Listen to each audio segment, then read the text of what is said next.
if ikaw yung nasa success nila, willing ka ba daanan Oo. yung mga dinaanan nila? Kasi kung hindi ka willing, might as well, you're not deserving with it na rin.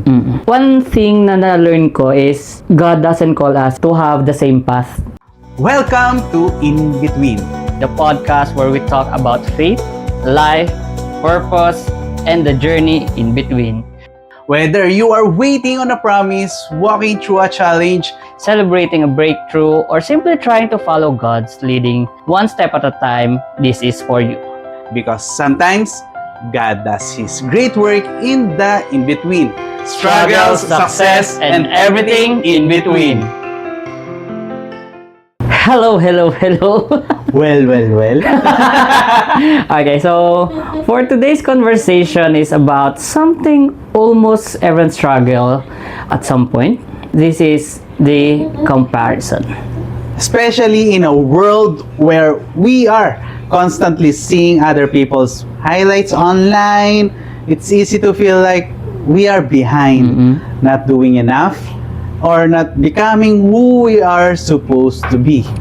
So today we're talking about how comparison affects us and why it's so dangerous and how God called us to run our own race. So before we dive in, let's do another quick check-in. Okay, so what challenged you this week? What challenged us in our family this week is yung pag-aayos talaga ng birthday. Kasi this week will be the most challenging. Siyempre, yung paghanap ng mga supplies na gagamitin, kung paano, saan ba i-held yung birthday ni Jessie. And yun yung for this week. So, how about you? Where did you see God move you? Sa akin, I think in terms of clarity, discerning some decisions that I need to take. So, though it's overwhelming, pero I feel the presence of God whenever I have this doubt, confusion, diba? So, grabe yung clarity na binibigay whenever I do devotion. So, doon ako na-move ngayon na though overwhelming siya, every step I feel guided naman because of His presence. Ito, one more question. Have you ever caught yourself comparing your life to someone else this week? This week? This week, Sige, kahit hindi lang this week, yung mga recent kung before, recently. syempre, aminado, tao tayo. Minsan, paano kaya kapag yung the life I am living is yung kanila, ganon. Syempre, minsan kasi napapaisip tayo, paano kaya kung sila yung magulang ko? Paano kaya kung ako sila? Yun, ganon. Kumbaga, ano kaya ako ngayon? Sino kaya ako ngayon? Ganon. Diba? Where am I siguro kung I am living the life they have. I think we've all been there naman, di ba? Comparison usually starts small eh. Diba, gaya mo sinabi mo kanina, we start lang sa scrolling sa Facebook, and then we'll hear someone's success, di ba? And lalo na pag yung friend natin, seeing them reach their milestone. Pero at some point, lalo kapag friend natin, close natin, well, Christian na tayo. At some point, nagiging masaya na tayo sa kanila. Hindi, pagka talaga minsan, binago na tayo ng Diyos, talagang from jealousy to happiness na yung talagang genuine care na. But if we're not careful, hindi guarded yung heart natin, it can slowly steal our joy and make us forget what God is doing in our own lives, yung mga blessings na meron tayo, hindi na tayo nagiging grateful, di ba? Kumbaga, nakakaligtaan na natin yung mga bagay na meron tayo, yung mga milestones na nai-hit natin, parang nadi-disregard na natin, at tinitingnan na lang natin na Lord, ito yung milestone ko, yung kanila ang grand masyado, di ba? Para masyado nating ini-inferior yung what God has been doing in our lives. Speaking of, yan na nga, comparison talaga. So, let's talk about it and let's dig deep how we deal the comparison while staying faithful. Di ba? Sabi mo, as a Christian, binago tayo. Pero at some point, darating tayo na parang biglang mapapaisip tayo or may papasok na random thought sa atin na we still, fall into that ano pa rin ng comparison, di ba? So, in this episode, we will deal with the comparison while staying faithful to the journey that God has given to us. So I think comparison often comes from insecurity. Oo. Doon naman Tama. talaga yun eh. So sometimes we're looking for validation and other times we are trying to measure our worth based on other people. 'Di ba? Pagka talagang masyado natin tinitingnan yung mga instant gratification, like yung likes. Kasi ngayon ang success, it defines yung countries na you have been to and yung mga posts mo sa Instagram, doon na siya halos na may measure ko ilan yung likes, ilan yung heart, ilan yung reactions doon sa bawat post mo. Karamihan yun yung nakikita agad eh. Iba talaga no? Iba yung nagagawa ng social media. It makes even harder because ang accessible niya na. No, every day nakikita natin, nako-compare natin to someone's highlight, 'di ba? We're seeing their victories. Pero hindi man natin nakikita yung struggles nila, 'di ba? Ang nakikita natin yung result. So kaya para mas madaling mag-compare. Or madaling na dapat parang mas deserve ko 'to, parang hindi naman dapat deserve, mas magaling ako diyan. Pero kung malalaman natin yung story behind their success, 'di ba? Siguro mas maintindihan natin yung naging nila, yung journey nila, no? Para mas mawawala yung inggit. Yung inggit. Kasi isipin mo if ikaw yung nasa success nila, willing ka ba daanan? Yung mga dinaanan nila. Diba? Yun talaga yun eh. Kasi kung hindi ka willing, might as well you're not deserving with it na rin. Diba? Pero si Lord ang galing eh. Binubuo niya yung kwento ng buhay mo with lessons, diba? With challenges, para ma-mold ka na you will deserve kung ano man yung ibibigay niya sa atin. Actually, there's a study by Leon Festinger. Sinagot dun yung question na why do people compare themselves? So, ang taray. May pa-research tayo. The theory state that the human have an innate drive to evaluate themselves, and in the absence of objective physical measures, we judge our worth by looking at the people around us. So, meaning, if we want to measure how tall, kung gaano tayo kataas, we will just use measuring tape. So that's objective and physical standard. But if we want to measure how good are we or gaano tayo kabilis tumakbo or how talented yung isang creator, because it's there's an absence of objective measurement, we use other people as our measurement or measuring stick.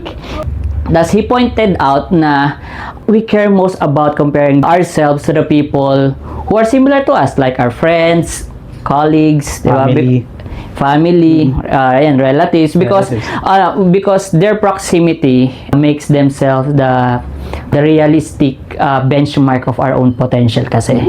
So, pag dumating na sa point na ganon, yung brain natin, ini-interpret siya as direct reflection nung own performance natin. Yes, Google. Totoo nga yun. Kasi one thing I've learned is that comparison can never truly satisfy us. So, because even if we catch up to one person, there's always someone else ahead. Laging may magaling sa atin. May mas malakas, may mas mayaman. Ganun ang mundo. Hindi tayo lagi yung magiging top eh. Kasi kung i-measure lang natin yun doon, wala na magiging masaya. Kasi comparison steals joy, gratitude, confidence and peace. Kasi kung lagi na lang tayo magiging competitive, wala nang peace sa puso natin. And kung wala na yung peace sa puso natin, hindi yun yung plano sa atin ng Panginoon. Kasi ang plano sa atin ng Panginoon is to prosper us and not to harm us and to give us peace and better future, di ba? In my own experience, no, yung comparison na yan, naging, nung before pa kung maging Christian, madalas yan. Lalo na sa mga naging katrabaho natin dati, di ba? Lagi kasi, syempre, ng management, o kailangan, ito yung marriage na. So, pag nakikita mo sila, na-hit yung mga goal nila, mga target nila, tapos tayo, parang mas magaling naman ako dati dyan. Parang, we keep comparing ourselves, tapos to the point na, frustrate ka na, tapos, at the end of the day, mababurn out ka eh. Lalo na mapostrate ka kasi hindi mo makuha. At saka wala namang nananalo talaga sa comparison na yan. Lalo pagdating particularly na corporate world, walang nananalo kundi ang kumpanya. Kasi pag nagpagalingan kayo na nagpagalingan, at the end of the day, ikaw napapalitan ka, pero ang kumpanya yayaman at lalaki lang. Based on my own experience, feeling ko, ako din even as Christian, di ba? Naisip mo, Lord, ito yung pinagdadaanan ko, nahihirapan din ako. Ginagawa ko naman yung best ko, pero bakit hindi ko ma-attain yung nare-reach nila ngayon? Bakit hindi ko ma-acquire yung na-acquire nila? Bakit ako, Lord, ang hirap. Ang hirap nung kailangan kong pagdaanan para sa mga bagay-bagay. Pero, yun yung nare-reflect ko rin, na-realize ko rin at the end of my questions. At the end of my questions, sasabihin sa akin ng Lord na, paparealize niya sa akin na, kaya mo natatanong yan kasi hindi ka pa ayos. Kaya mo kailangan daanan yan. Kaya hindi mo pa deserve. Kumbaga. Kasi 'di ba mapapatanong ka lang sa mga bagay-bagay na ganun. Kaya naiinggit ka, kaya wala kang satisfaction kasi hindi mo pa natututunan yung sarili mo. Pinakamahirap na ayusin yung sarili. Yung pagiging hindi grateful, kung lagi ka magiging envious sa iba, 'di ba? And pagka hindi ka ayos sa sarili mo, paano pagka pinagpala ka masyado ng Lord? Di yung i-entrust niya sa'yo, madedestroy mo lang din.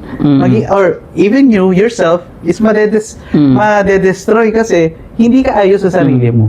Kasi you'll be putting your pride, you'll be putting yabang, di ba? And magiging boastful ka kasi feeling mo, ikaw lahat yun. At saka especially, di ba? Kung pinipilit mo ng pinipilit na i-compare yung yung sarili mo sa ibang tao, what if hindi yun yung yung calling mo, di ba? One thing na na-learn ko is God doesn't call us to have the same path, di ba? So may iba-iba kaya sabi, may iba-iba tayong timeline, may iba-iba tayong kasi iba-iba naman yung calling natin. Kasi paano kapag pare-pareho na tayo ng calling? Paano kung lahat preacher, di wala na makikinig?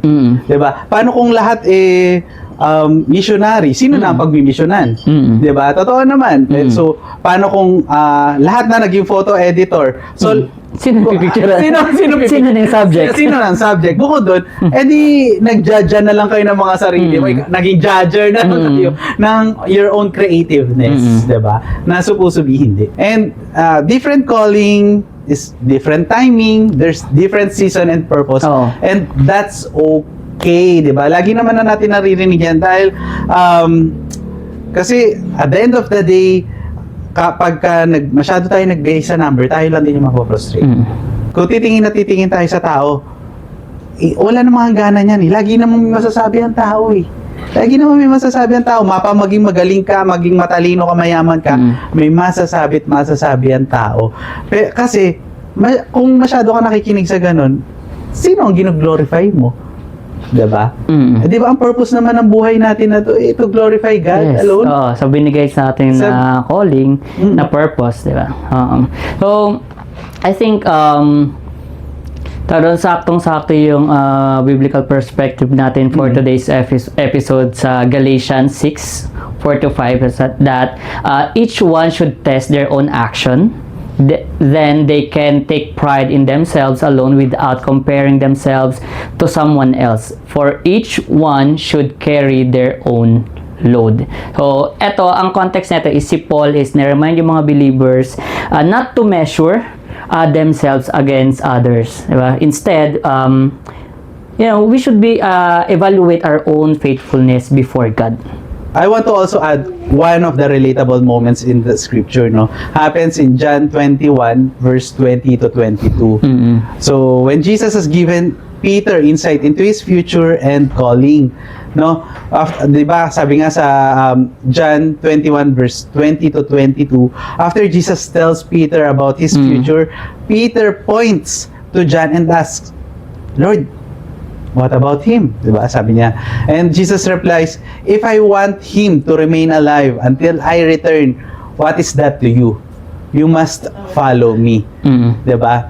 So, Peter wasn't asking a bad question. Oo, tama naman. Diba? He was asking a very human question. The problem is, yung comparison shifted to his focus away from what Jesus had just told him. And comparison still does that today. Sobrang niyan eh. Mapanakit minsan, no? Minsan mapanakit. Kaya nga nauso yung mga evil eye na yun. Oo, yun nga. Nauso na, ewan ko, lagi ko na lang nalaman ko na lang yun recently. Sabi ko, ano ba 'tong mga nasa notes na to? Yung may parang, akala ko, marble. Akala ko marble lang yung itsura niya. Pero nag-end na, evil eye pala yun. Na para daw hindi ka inggitan. Para, alam mo ba yun? Alam mo ba yung concept nun? Kunwari may mga nagbabad sa'yo na parang cursed.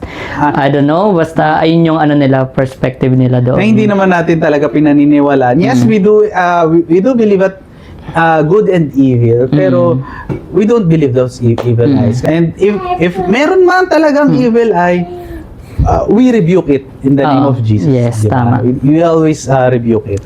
Actually, yung binasa ko yung yung John na yan. Parang ang gusto lang sabihin ni Lord Peter, wag ka mag-focus kay John, mag-focus ka ng mag-focus ka ng mission mo, di ba?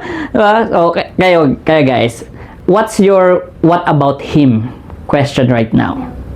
What situation are you comparing?